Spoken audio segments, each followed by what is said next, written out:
Well, hey, mamas, Jessica here.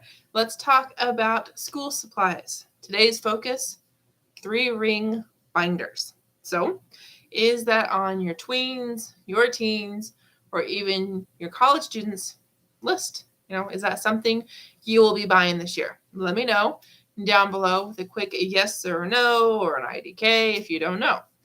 And we're talking about this because there are school supplies your teen needs and there's school supplies your teen doesn't need. So definitely want to give you a heads up on binders. Now, before we get talking about different sizes, different uses, I want you to know I would love to talk to you. I would love to meet you and your teen and figure out how does school supplies, how does your teen's learning style matter to studying, matter to your teen's success at school. To do that, fill out the form on my website. It's quick, it's easy, and all you have to do is click on the link in the description to get to it. So let's talk about big binders first. Okay, that's what we're going to talk about. So this is a 2-inch binder. Now, is that the biggest binder out there? No, not at all.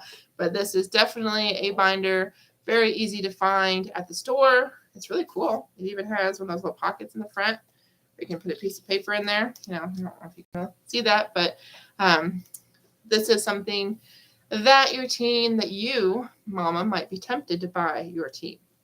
And I got to tell you, this is something you don't want to buy. I would not buy the 2-inch binder for several reasons. The first is that it's huge. It's huge.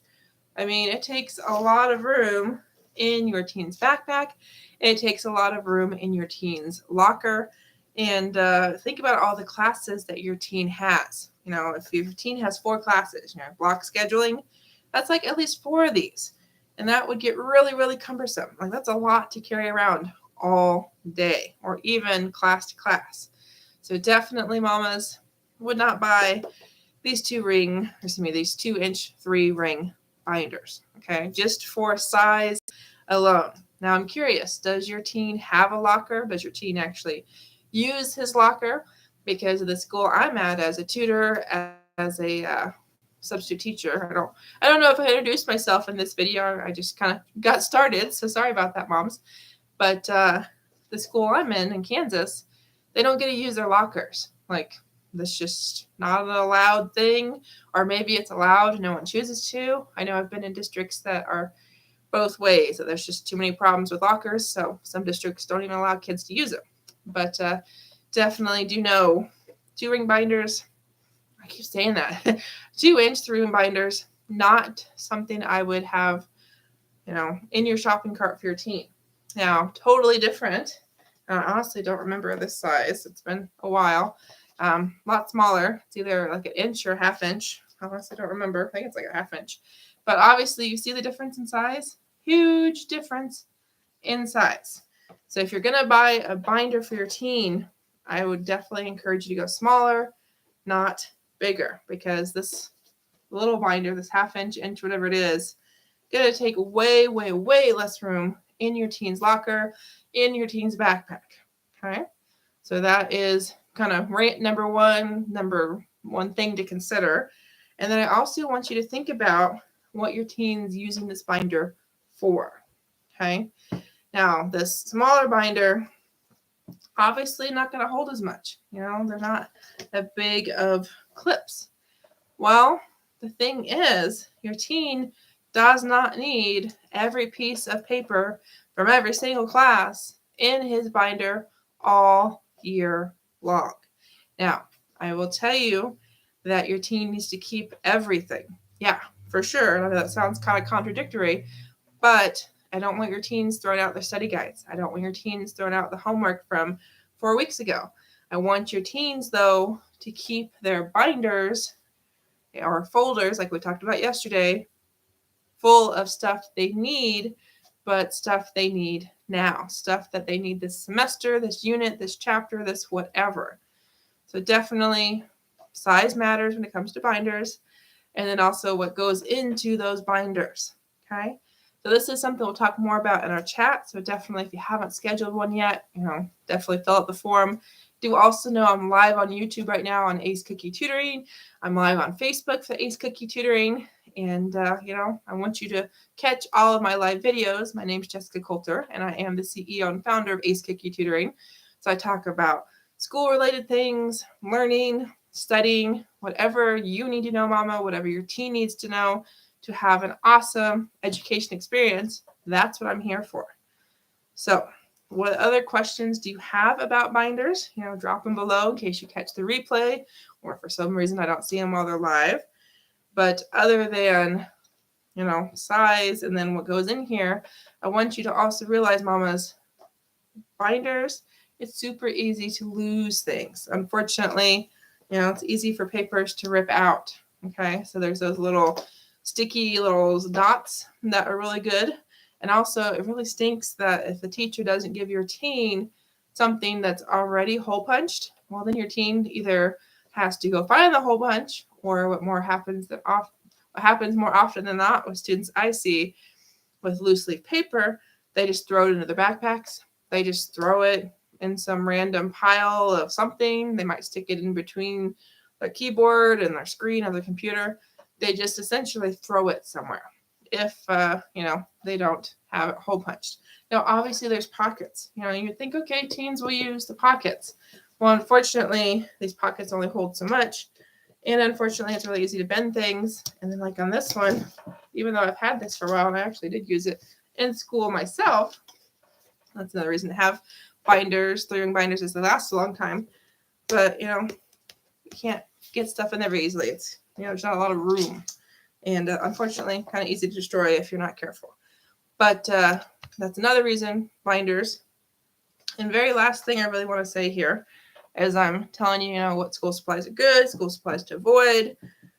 Also, think about page dividers, okay? So this, again, all goes back to learning styles, student preferences. So this is something we'll talk about. This is part of my Love to Learn program. Some students need all the stuff we're talking about. They need the different colored folders. They need the different designs. They need, so it's all personal preference. All comes down to what's actually going to help your teen be organized. And again, I won't know that until we set up a time to talk, until I actually get some time to work with your teen. But back to this real quick. We have page dividers, okay? Highly, highly, highly, highly recommend those if your teen goes the binder route, okay? Now, if it's one binder per class, not necessarily important, but if your teen wants to keep everything in one binder, page dividers are a must. And obviously, using the labels is a must in those page dividers. So again, how we do that, really something we could talk about together. Now, very, very, very last thing. I think I probably said that a couple times, Mom, so sorry about that. Your teen trying to decide yes binder, no binder, half-inch, inch, 2-inch, bigger, whatever. I want you to think about this. If your teen has a binder, a huge binder, and it contains everything for every class, and then your teen loses it, leaves it on the bus, leaves it in the classroom, forgets it at, the basketball game. What do you do then? What does your teen do then? That's a lot of work to just lose. And there's a good chance your teen could go back and find it, but will he find it tomorrow? Will he find it 2 weeks from today? Will it still be intact when your teen finds it? So I am always, always, always about individual folders, individual binders, individual notebooks like we'll talk about later this week. Because, yeah, it stinks to lose your math notes. Yeah, it'll be horrible if your teen loses everything he's ever written down in English class. But wouldn't you rather your teen lose the materials he needs, his notes he needs in one class instead of all of them? I know I for sure would as a student. And I know for sure when I've talked to students as a tutor, as a substitute teacher, much easier to re-get those notes, ask friends, ask the teacher once, one teacher instead of everybody. So I hope that this helps, mamas. Definitely encourage you. If binders are on the list for school, get the small ones. Your teen does not need the ginormous ones, no matter what Your teacher says whatever the, list might say, whatever your teen wants. And then also know, I had the blue one and then I had the really cute kitty one. It does not matter. The cost is going to be different depending on if it has a little pocket on the front, if it's got the cute little kitties, the celebrities, the words, the colors. I'd also tell you something we didn't mention is what these are made out of. There are heavy duty ones, and then there's ones that aren't heavy duty. If you want the best bang for your buck, the most value, especially if you plan on your teen using this all year and maybe even multiple years or multiple kids, definitely encourage you to spend the extra money on the better ones. It makes a difference. It really does, because unfortunately some of them do bend. Like, it's just cardboard in the front and they break really easily and bend, especially if your kid is just shoving things into his backpack between classes or shoving things in really fast at the end of the school day from his locker. So thank you so much for watching. Remember, this is all kind of personal choices. This is all what works for your teen based on his learning style, what your teen likes and doesn't like. And this is something I help students with all the time. I help middle schoolers, high schoolers, college students, and even adults going back to school figure out how to learn based on how they study, based on their learning styles. So let's start the process today. First thing is to have you fill out the intake form on my website. So click the link in the description so you can fill out the form so we can schedule a time to talk and help your teen love to learn by knowing how to learn. Thank you so much. I'll see you for tomorrow's video all about 3-ring binders. No, that's what we just talked about. All about spiral notebooks and loose leaf paper and composition notebooks. So till tomorrow.